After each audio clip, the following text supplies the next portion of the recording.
Thank you জানাবো যে আপনারা সবাই এখানে এসেছেন অ্যান্ড আগামীকাল আমাদের ছবি আরই রিলিজ হচ্ছে আর আমাদের ছবির যে মেন চরিত্র মৌসুমী চ্যাটার্জি ম্যাম বলবো এটা হচ্ছে আমাদের কেমিস্ট্রি আর উনি ফাইনালি আজকে এখানে এসেছেন আমাদের সবাইকে একটু বকতে, একটু আদর করতে, একটু আড়ি করতে, একটু ভালো চশমা পড়েছি কারণ আমার একটা চোখে ব্যথা করছে আর একটু জল পড়ছিল। তা আমি চাই না যে চোখে আঞ্জলি ভাঞ্জনি হোক, কারণ কালকে ছবিটা দেখবো, তো তোমরা বাবা একটু ম্যানেজ করে নিও। আর সকলকে অনুরোধ করব, আমাদের তো সবসময় তোমরা পাও, আমি জানি তোমরা অপেক্ষা করে রয়েছিলে যে কখন ম্যাম আসবেন, তো ম্যাম এসেছেন। তোমাদের যা প্রশ্ন, ভালোবাসার যা যা প্রশ্ন আছে তোমরা কিন্তু ম্যামকে করতে পারো। আজকে কিন্তু আমরা আর্টিস্ট হিসেবে আসিনি, আর্টিস্ট ইনি আছেন আমি ডাইরেক্টর। তো এনো মাইকটা ধরো। আচ্ছা আমি যাই জোরে কথা বলি, আবার মাইকের দরকার লাগবে, মাইক লাগবে। হ্যাঁ আমার তো খুবই ভালো লাগে, কিন্তু ভালো ছবি বানানো বা ভালো অফার না পেলে কি করবো বলো? ভালো অফার থাকা দরকার। মেকার, প্রপোজাল মেকার একটা আলাদা, ছবি মেকার একটা আলাদা। ছবি বানাবার জন্য যে প্যাশন চাই, পয়সা চাই, এগুলো তো সব থাকা দরকার না? আমাকে প্রত্যেক বছর ডাকো না কেন, আমি আসবো।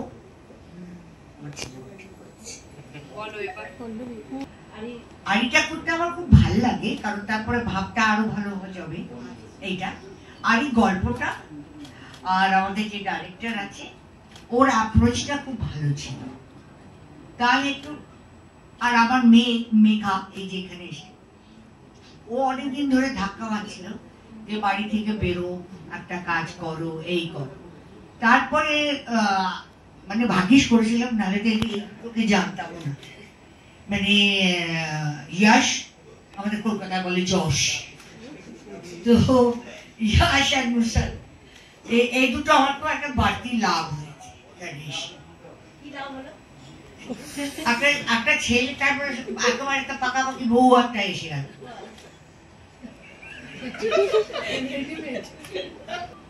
আমি একটু চালাক আছি, অত বোকা নই। ছেলের বউয়ের সঙ্গে আমার বেশি না, ছেলে তো থাকবেই, বউ তো সব ছেড়ে টেরে আসে না, বেশি দিতে হয়। এটা আমার এক দিদির শাশুড়ি বলেছিল, কারণ বউদের বেশি টাকা দিয়ে পুজোর শাড়ি দিয়েছিল আর মেয়েদের কম টাকা দিয়ে শাড়ি দিয়েছিল। সেই জন্য তার আদরের মেয়ে বলেছিল বউদের এত টাকা দিয়েছে, আমাদের এরকম।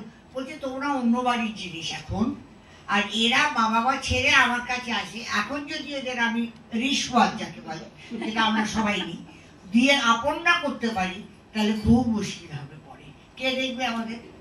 তো সেই জন্য আগে বউকে ধরো, বউকে রাখো। বলাটা সহজ, করাটা খুব মুশকিল, কারণ বেশিরভাগ বাড়াই তো ভাবে যে ছেলেটা আমার।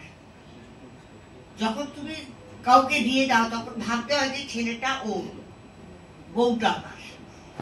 সেই জন্য বউয়ের সঙ্গে আমার একটু ভাবিস আমার পছন্দ হয় না। আমাকে প্রোডাকশন বয়রা কোথা থেকে কি খাওয়াতে ভালোবাসে, বলছি দেখো আমি দোকানের মিষ্টি ভালোবাসি না, আমি পিঠে, পায়েস, নাড়ু এইসব ভালোবাসি।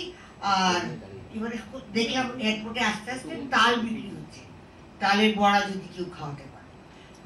ওরা সত্যি সত্যি করতে গিয়ে তাল এনে স্টুডিওতে এ করে ভেজে খা, ব্যাস। আমার এগুলো হচ্ছে সব আওয়াজ জীবনে দারুণ, আমাকে এরা খুব দারুণ যত্ন করে করেছে। আমি যখনই টায়ার্ড হয়ে যাচ্ছি বলছি আর এখন বাড়ি গিয়ে শুয়ে পড়ো, এরকম কি খাবে, খুব যত্ন দিয়ে করেছে। আমার একবারও মনে হয়নি আমি কোনো প্রোডাকশন, বাইরের প্রোডাকশনের কাজ করছি। আমি নিজেকে প্যাম্পার করি, আর আমার ছেলে বা বউ যদি আমাকে প্যাম্পার করে তখন আমি তাকে প্যাম্পার করি।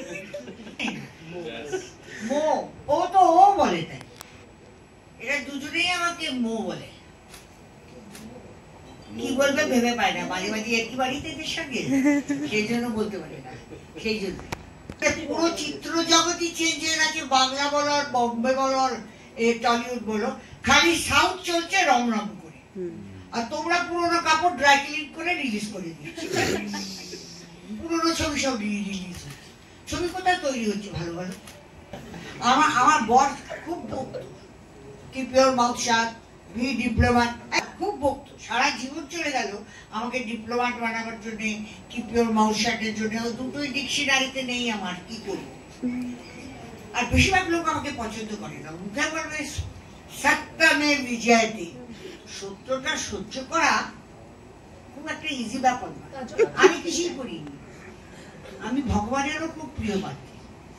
আমার চাইবার আগে সবকিছু হয়ে গেছে। একটা 10th পড়ার মেয়ে, সেই জুবলি ফুবলি দিয়ে হিন্দি বম্বে করে, তার বিয়ে করে 17 বছর একটা বাচ্চা নিয়ে নিজের পয়সায় মার্সিডিজ গাড়ি কিনে, কত লোক পায় এত দিয়েছে ভগবান। আমি একদম স্পয়েলড, ভীষণ স্পয়েলড। আর এদের অনেক ছবি দেখেছি, ইউটিউবে তো ভর্তি থাকে। আমার এদের দুজনকে দেখতে ভালো লাগে, ওরা একসঙ্গে actually they really give compliment to each other. ভালো দেখতে লাগে। আমি খালি ভয় পাই, আমি কাঁচি আছে না কেটে দেওয়ার, এই দুটোকে আমি বেচট করার চেষ্টা করি। তোরা বাড়িতে যাই করিস না, লাঠালাঠি জুতো জ্যোতি, বাইরে কিন্তু হেসে একজনের জন্য দুজনের হাত ধরে চলে যাবি, বুঝলি? একলা বসে যত দুষ্টুমি করবি করবি, সামনে করবি। আর এখন হচ্ছে এমন অবস্থা দাঁড়িয়েছে, আমি এখন কাউকেই বলবো না খুব সততার সঙ্গে থাকবে। এখানে ভাড়ের ভবানি হয়ে যাচ্ছে লোকের, ওই জন্য ভণ্ডামি করে যারা, তাদের সঙ্গে একটু ভণ্ডামি করবে। উনি কিন্তু ডিসক্লেমার ছাড়া আসেন। ওনার নামটা জানো তো কি? এটা না বুঝলে ওনার সাথে কিন্তু বনবে না। ওনার নাম হচ্ছে মৌসুমী চ্যাটার্জি। প্রথম 3টে অ্যালফাবেট হচ্ছে MOU, মানে মেমোরেন্ডাম অফ আন্ডারস্ট্যান্ডিংটা যারা সাইন করবে না তারা কিন্তু ওনাকে বুঝতে পারবেন না। মানে আমাকে জানবার চেষ্টা করুন, আমাকে শুধু বোঝার চেষ্টা করুন। দিল মে আতা হুঁ, সমঝ মে নেই। মা যখন জন্ম দেয় সন্তানকে না, তখন মাকে কেউ বলতে আসে না যে কেরম করে রাখবে, কেরম করে ধরবে, কেরম করে চান করবে, কিছু লোক দেখিয়ে দেয়। কিন্তু যখন মা বাবার বয়স হয়ে যায়, অনেকেই চায় তারা মাথার উপরে থাকুক, কিন্তু তারা ছেলে মেয়েদের যত্ন না পেলে বাঁচতে পারবে না। তাদের যদি না বোঝো তুমি, তাহলে বাঁচতে পারবে না। কারণ এটা খুব স্বাভাবিক যে বাচ্চা হয়, মা তার টানে যায়, মা তাকে দেখে ঘুমিয়েছে কিনা, খেয়েছে কিনা, তার কি চাই। কিন্তু যখন বয়স হয়ে যায় না, সে বাচ্চাদের কাছে সেটা দেখবার টাইম নেই। এই ছবিতে যারা দেখবে সেটা রিয়েলাইজ করবে আমার ধারণা। আর মনে হয় যে তোমরা চাও যে মা 60 বছর হয়েছে 70 পর্যন্ত বাঁচুক, 70 হয়েছে 80 পর্যন্ত বাঁচুক। এরা গ্রো করতে পারে না আনলেস বাচ্চারা তাদেরকে সেই কি বলবো সাপোর্ট করে বা সাহারা করে বা ভরসা দেয় যে আমি আছি। কারণ বাচ্চারা তো ধরো কাপড় জামা খারাপ করে ফেললো, এটা করে ফেললো, আমরা চেঁচালাম, বললাম, মা বাবারা যদি ওটা করে ফেলে তখন বাচ্চারা যে হিসেবে, আমি নিজের চোখে দেখেছি, এত দুর্ব্যবহার করে যেন মনে হচ্ছে যেন ওদেরকে করে রাস্তানাবুদ করার জন্য এটা করে ফেলেছে। ওরা বোঝে না যে মা বাবা মোর এম্বারাস দ্যান ছেলে মেয়েদের কাছে। তো সেই জিনিসটা আরিতে আছে। আর এটা আমি জানি না, এটা একটা মিরাকল বলতে পারো যে আমাদের যে চয়েসটা হয়েছে না, একটা কেমিস্ট্রি আমার আর ওর মধ্যে চলেছে। আর চলেছে এই জন্য কারণ নুসরাত সেই জায়গাটা ছেড়ে দিয়েছে। নুসরাত জানে যে আমি একটু দূরে সরে যাই, এদেরকে এটা দরকার এই ছবিতে। এরকম দেখলে খালি সেজে গুজে রূপ নেই, ওর বুদ্ধিও আছে। তো এরকম তো ও সেটা জানে। আর যে ডাইরেক্টর সেও জানে। আর এই আমার ক্যামেরাম্যানটাকে মিস করছি, এখানে কি হোল ইউনিটটাকে আমার মনে হচ্ছে যেন সব আমার বাড়ির মেম্বার। কারণ নতুন নতুন ছেলেমেয়েরা এসছে, তারা তো কায়দা করতেই ব্যস্ত। একটা ভোট নিয়ে, একটা পেন নিয়ে, একটা এই নিয়ে দাঁড়িয়ে থাকে। তাদের বলতে হয় এটা করো, করছো না কেন, পরে আমায় গালাগালি দেবে, তাতে আর কি আছে। কিন্তু তারা তো শিখবে না, জানবে। একটা ছবি, ভালো ছবি একজন মানুষ বানাতে পারে না, একজন মানুষকে তুমি পুরো ক্রেডিটও দিতে পারবে না। এটা একটা চেন সবার মধ্যে। তো আমি আরি ছবিটাকে এতদিন ভাবি, এটা আমার সৌভাগ্য যে আমি এই ছবিটা এই এজে পেয়েছি, এত সুন্দর আর এত, আমি কি বলবো, মানে যেটা টাচ করে। এখনকার দিনে কি হয়, 7টা গান হয়, একটা গানও মনে থাকে না, দুটো বড় বড় সিন হয়, কি হয়েছে কি না হয়েছে জানি না, এই আসছে ও আসছে, ক্যামেরা ঠিক, ব্যাকগ্রাউন্ড মিউজিক। এটা আর এটা পুরোনো দিনের মতন লাগলো আমার, কি একটা ছবি দেখে বেরোবে, আবেশটা থেকে যাবে অনেকদিন, গানেরও শব্দেরও। আর গানগুলো যেমন বলা হয়েছে, আগেকার দিনে মনে হতো গল্পের সঙ্গে মিলছে না, একটা গান দিতে হবে তো চলো গান দিয়ে দিই, কিন্তু এখানে আমি দেখলাম যে গল্পের সঙ্গে মিলে যাচ্ছে জিনিসগুলো। আমার তো খুব ভালো লেগে, জানতে চাইবো, এত বছর বাদে করলাম, আর আপনারা সবাই এসে দেখুন, আর আমাকে গালাগালি দিলেও চলবে, কিন্তু আসুন হলে এসে একবার ছবিটা দেখুন। হ্যাঁ, হলে আসতেই হবে, কারণ আমার প্রডিউসারের পয়সা নাহলে বড় ছবি বাড়াবে কি করে? তোমরা যদি সবই টিভিতে আমাদের প্লিজ আর এই প্লিজ এসে দেখে ফেলো, তাহলে মুশকিল হয়ে যাবে। আর সেই জন্য তো এখন হচ্ছেও না ছবি। আমাদের প্রডিউসারটাও খুব ভালো, আরেকজন যে আছে ফাইন্যান্স, ওনার নাম কোথায় গেল, আর সৃজিতা, ওরা লজ্জা পায়, কিন্তু ওদেরও কন্ট্রিবিউশন আছে প্রচুর। সবাই মিলে, মেকআপ ম্যান থেকে আরম্ভ করে, স্পট বয় থেকে আরম্ভ করে সবাই। আর এটাতে কেউ ইগোতে যদি নিয়ে নেয় না, আপনাদের সবারই আছে ইগো, আমারও আছে একটু, কিন্তু ওই ইগোটাকে আপনাদের দূরে রাখতে হবে। ভালো যদি জীবনে হতে চান, ভালো কাজ দিতে পারেন, ও ইগোটাকে আগে তৈরি করতে হবে, যে এটা ভাই তুমি বসে থাকো, এখন পরে সব থাকো। এটা কিন্তু ওনার জন্মদিনের সময়, এটা কিন্তু জন্মদিনের উপহার, ওনার জন্মদিন পরশু 26 তারিখ, 26-এ জন্ম। দর্শককে রিটার্ন গিফট সবাই একসাথে উইশ করছে। আবার আমি যে গিফট দিচ্ছি ঠিক আছে, কিন্তু তোমরাও আমাকে কিছু দিও। তোমরা যদি ছবিটা দেখো তাহলে বুঝবো যে তোমরা দিয়েছো।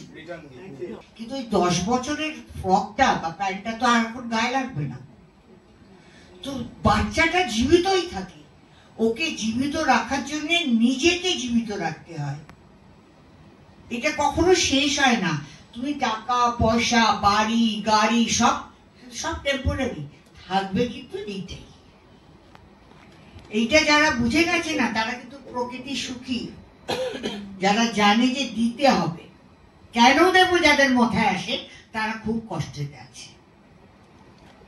এই জন্য আমি বলি। আর সবচেয়ে খারাপ যেটা আমার মনে হয়, একটু নাম হলে বা একটু পয়সা হলে লোকের ইগোটা ওদের চেয়েও লম্বা বড় হয়ে যায়।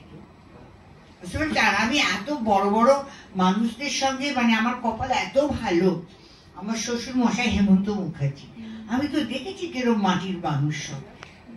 আর আমাকে লতা মঙ্গেশকর বলতো, আর এরা সব বলতো যে যত বড় হবে, যত ফল আর ফুল তোমার গায়ে লাগবে, তোমাকে তত ঝুঁকতে হবে।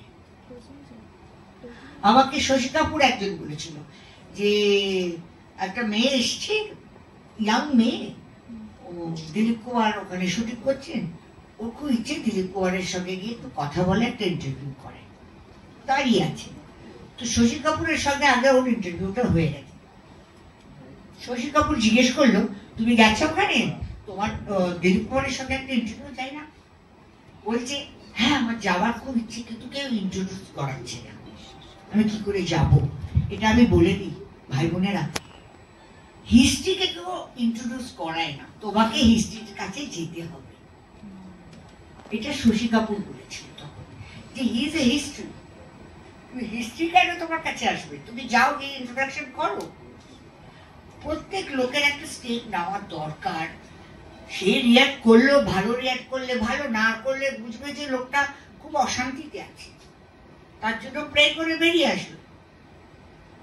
নিজেকে চেঞ্জ করা খুব, মানে আমি বুঝি যে ভীষণ ইজি দেন অন্যকে চেঞ্জ করা।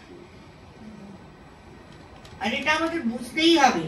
এখন তো কলিযুগ বলছে সত্যযুগ হয়ে যাবে, আমরা না জানলে কিন্তু কলিযুগই থেকে কি হচ্ছে কি জানেন, এখন তো আমার বয়সে গেছে।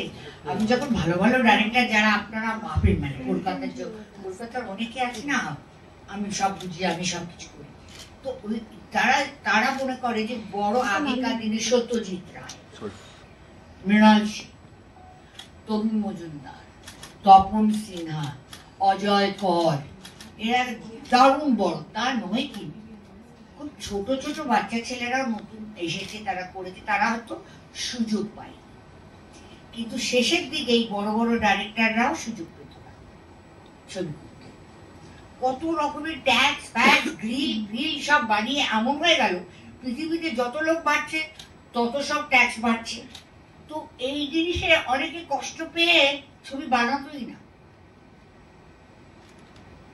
আমাকে যদি বলো যে কোন ছবিটা, আমার সব ছবিতে একটা কিছু না কিছু কাহানি আছে, আর আমি সবার থেকেই পেয়েছি, ক্যামেরাম্যান থেকে আরম্ভ করে স্পট বয়। আমাকে স্পট বয় পর্যন্ত বলেছে যে এইখান থেকে কান ধরে দাঁড়িয়ে থাকো, সুবীর দা বলে একজন ছিল, বালিকা। তো আমি মানে প্রচুর শাসন সহ্য করেছি, আমার কখনো মনে হয়নি আমাকে কেউ অপমান করলো, হিউমিলেট করলো। যে কোনো মহিলা, যে কোনো পুরুষ হিউমিলেট তোমাকে কেউ করতে পারে না, যদি আমার প্রতি একটু রেসপেক্ট থাকে। এই কথাটা মেনো। যদি কেউ চেষ্টা করছে, বুঝছো, তোমাকে অপমান করার চেষ্টা করছে বা হিউমিলেট, তুমি ওটা নেবেই না, ওটা তো তাহলে তার কাছেই ফেরত যাবে না। এটা আমি আমার বাচ্চাদের শেখাতাম, যে ওর কার সাহসে তোমাকে হিউমিলেট করবে, তুমি নেবেই না। না নিলে তো কে হিউমিলেট করবে তোমায়? না আমি এরকম বলেছি, আমার অপমান হচ্ছে, যাও ওকে বলো আমাকে পা ধরে ক্ষমা চাইতে। এসব কি? এগুলো নয় ছেলে মানুষই, আর নয় ইনসিকিউরিটি। দুদিনের জীবন এইটুকু জায়গায় পুঁতে দেবে আর ওইটুকু জায়গায় জ্বালিয়ে দেবে, তাই নিয়ে মারামারি করে। আমি কিন্তু সাধু সাধু কথা বলছি, চটপটা কোশ্চেন করো। হ্যাঁ, একটু মজার কোশ্চেন। পেশেন্স নেই সবার, বেশিরভাগ, এক্সেপ্ট যারা আমার শ্বশুর বলতেন, হেমন্ত মুখোপাধ্যায় বলতেন গরিব হওয়াও ভালো, বয়স হওয়া ভালো না। বিকজ গরিবদের নেই তো কি করবে, তারা ক্রেভ করে, কিন্তু বয়স হয়ে গেলে থাকলেও তাদের বোঝা, তাদেরকে আন্ডারস্ট্যান্ডিং করা, তাদের জন্য কিছু করা কোথায় পায়? লোক তো পায় না। তুমি দুটো নার্স রাখো বা দুটো লোক রাখো, তারা করবে না। বাড়ির লোক 2 দিন 4 দিন দেখবে, তারপরে তারা করবে না। আর তোমরা তো সবাই জানো হাসপাতালের কি ছিড়ি হয়, জানি কিনা, আমার কাছে ওটা একটা আলাদা ওয়ার্ল্ড। হাসপাতাল, hotel business, these are all different world. যারা ওখানে কাজ করে থাকে তারা জানে। পেশেন্সটা নেই আমাদের এখন। অ্যাকচুয়ালি আগেও ছিল না, যে মা বাবার 3টে বাচ্চা হয়েছে, প্রথম বাচ্চা ওই পড়ে গেল, ধর বড় পান ডাক্তার ডাকে এলো, সেকেন্ড বাচ্চাটা পড়লি তো যা ওটা লাগিয়ে নেই, থার্ড বাচ্চাটা যেই পড়লো ব্যাস হয়েছে। এইটাই তো হয়। ক্রিয়েটিভ লোকই কিন্তু রোমান্টিক হয়। রোমান্টিক হচ্ছে একটা সৃষ্টি। তুমি দেখো না ব্রহ্মাজি কেমন বুড়ো হয়ে গেছে, সব কটা ঠাকুরই আমি থাকি কেন, ব্রহ্মাজি কিন্তু দাড়ি সাদা, চুল সাদা, কারণ ও সবাইকেই তথাস্তু করছে। আরে কোথাও তো গিয়ে ব্রেক দিবি, ও যে দানব, যে অসুর, যা চাইছে বর তপস্যা করছে, বলছে কি চাই একটা বরটা দিলাম, তারপরে সব দৌড়চ্ছে শঙ্করের পেছনে, কৃষ্ণর পেছনে, নারায়ণের পেছনে, তা আবার প্রবলেম সলভ করছে। মানে এটা আছে, যারা রোমান্টিক হবে, যারা অন্যের দুঃখ বুঝতে পারবে, তাদের ভগবানের একটা আশীর্বাদ আছে, কিন্তু তারা না ম্যাচিওর হয়ে যায় বেশি তাড়াতাড়ি, বয়সের আগে বুঝতে পেরে যায় তো কে কি করছে, কে কার কি চাই, হয়তো দেখায় না কিন্তু বুঝতে পেরে যায়। আমি ইমোশনাল হয়েছি বলে তো আমার ছেলে হয়েছে, যেখানে আমি কেঁদেছি উইদাউট গ্লিসাইড উদার কিছু, সেখানে দেখছি ইয়াশ পর্যন্ত কেঁদে ফেলেছি নিজে। আবার ও একটা সিন করেছে একটা বাস স্টপের, আমি এটা ভাবতে পারিনি, আমি নিজেকে খুব ভালো অ্যাক্ট্রেস মনে করি, আমি বুঝতে পারিনি যে ইয়াশও অ্যাক্টিংয়ে ফাটিয়ে দেবে। ওই সিনটা was really surprise for me. আমি ওকে বম্বে থেকে ফোন করে বলেছি, আমার এই মেয়ে আছে মেঘা, ও রাত দিন ওই সিনটা করে আমার সঙ্গে। আর আমি ওটা ইয়াশকে বলেছি, ইয়াশ বলেছে ও মেগা জেলাস আমার। দেখো অ্যাকশন আর রিয়াকশন একসঙ্গে চলে। একটা ভালো আর্টিস্টের সাথে যদি আমি কাজ করি না, ওটা সাবকনশিয়াস মাইন্ডে চ্যালেঞ্জ এসে যায়। যেমন অগমধু সুন্দরীতে উত্তম কাকুর সাথে যখন কাজ করতে আমাকে তো কেউ বলেনি, উল্টে উত্তম কাকু নিজে বলতেন সলিল দত্তকে, সলিল ছেড়ে দে, ও জানে ওকে কি করতে হবে, তুই খালি টাইমিংটা দেয়। এই জিনিসগুলো অটোমেটিক এসে যায়। ভালোর সঙ্গে তোমরা যদি থাকো, আমাদের বলা হয় যে সৎসঙ্গ করো। 5টা ছেলে বোম বানাতে মরে গেল, 5টা তো আর বানাচ্ছিল না, ওখানে 2টো বানাচ্ছিল, 3-4 আড্ডা মারছিল, কিন্তু ওই অসৎসঙ্গ উড়ে গেল। সেও সৎসঙ্গে থাকলে অটোমেটিক কাজ ভালো হবে, পার্সোনালিটি ভালো হবে, তোমার স্টাইল ভালো হয়ে যাবে, তুমি ভালো জিনিসটা দেখতে শুরু করবে। এটা হয়। আবার অনেকে বলেন এটা তো সঙ্গতের আসর, মানে যেরকম লোক রাখবে, বলে ছেলের বিয়ে দেবে, ছেলের বন্ধুগুলোকে আগে দেখে দাও, এটা তো বলেই। তো এই জিনিসগুলো খুব কাজ দেয়। কিন্তু আমি ভীষণ লাকি, নট দ্যাট হেমন্ত মুখার্জির পুত্রবধূ বলে, আমি কমল মিত্রের সঙ্গে কাজ করেছি। আমি খুব পুরোনো পাপি, বুঝলে তো। সন্ধ্যা রানীর মেয়ে সেজেছি, আমি অনুভা গুপ্তার সঙ্গে কাজ করেছি, মানে কালী ব্যানার্জির সঙ্গে কাজ করেছি। তোমরা যাকে উত্তম কুমার বলো, তার সঙ্গে আমি 2 ছবি করেছি তা নয়, উনি আমাদের বাড়িতে আসতেন। হেমন্ত মুখার্জির খুব জানাশোনা ছিল। তো এইরকম লোকের আমার খুব খুব খুব সৌভাগ্য যে আমি বলবো। আর আমি খুব লাকি, কিছু একটা ভালো কাজ করেছিলাম কোনো সময়, জানি না, ভুলে না এমনিতে, কিন্তু খুব বড় বড় ভালো ভালো লোকেদের সঙ্গে। আমি মাদার টেরেসার সঙ্গেও কাজ করেছি। আমার বাড়িতে উনি আমার নামে কবিতা লিখে গেছেন, আর হ্যাঁ ওটা আছে আমার ড্রয়িং রুমে রাখা আছে। ওটা আমি আবার লুকিয়ে রাখতাম ডায়েরিতে। একদিন ওই পায়ে কি বললো যে বৌদি, হ্যাঁ আমার ননদ বলে, এটা কেন রেখেছো, এটাকে একটা বাঁধিয়ে রাখো। ঠিক আছে, তারা বাঁধিয়ে দিয়েছে, আমি রেখেছি। আমি পন্ডিচেরির মাদারের সঙ্গে কাজ করেছি, আমার ভাই পন্ডিচেরিতে পড়তো। আমার এই যে বড় বড় লোক খালি পয়সা থাকলেই হয় না, প্রাণটাও তো তাদের, মনটাও তো বড় হতে হবে না। সেইগুলোকে তারা কিন্তু একটা, আমাকে অনেকে জিজ্ঞেস করে আপনার গুরু কি, আপনার হয়েছে, আর যেদিন দুধওয়ালা, কোনোদিন ভেজিটেবলওয়ালা, যার থেকে যেটা শিখছি সেদিন সে আমার গুরু। আর আসল গুরু হচ্ছে আমার বাবা আর আমার মা, কারণ এদের থেকে তো আমরা শিখেছি না জিনিসগুলো, কিন্তু আমরা ভীষণ কম লোক আছে ওটা রিয়েলাইজ করে, অ্যানালাইজ করে আর এমপ্লয় করে নিজের জীবনে। ওটা যদি করতে পারেন খুবই ভালো। কি আসছে কি যাচ্ছে জানি না, কিন্তু প্রত্যেক মানুষ কাজের মধ্যে থাকে, যেটা তাকে মনে হয় যে এটা করলে পরে ভালো হবে, তারা করছি। কিন্তু কারোর হাত ধরে, আমরাই এখন হাত ধরে চলি, আমাদের আমার হাত ধরে কে কি আসবে, এটা সত্যি ঘটনা। হিল পড়লে ভয় লাগে, যদি পড়ে ওপর নিচ করতে গেলে মনে হয় বাবা আগে ধর আমার হাতটা, এরকম মনে হয়। তারপরে আমাদের আমার ইমেজ আছে, শাড়ি পরতেই হবে, এখন গরমে হাফ প্যান্ট একটা টি শার্ট পরে এলেই হতো, কিন্তু তা তো হবে না। আমার শ্বশুরের আত্মা ওপর থেকে কাঁপতে, যেমনই হোক, ফ্ল্যাট প্যান্ট হোক, যাই হোক, ভাই শাড়ি পরো, দিয়ে পড়ো, আমায় ধরো, এইগুলো তো হয়।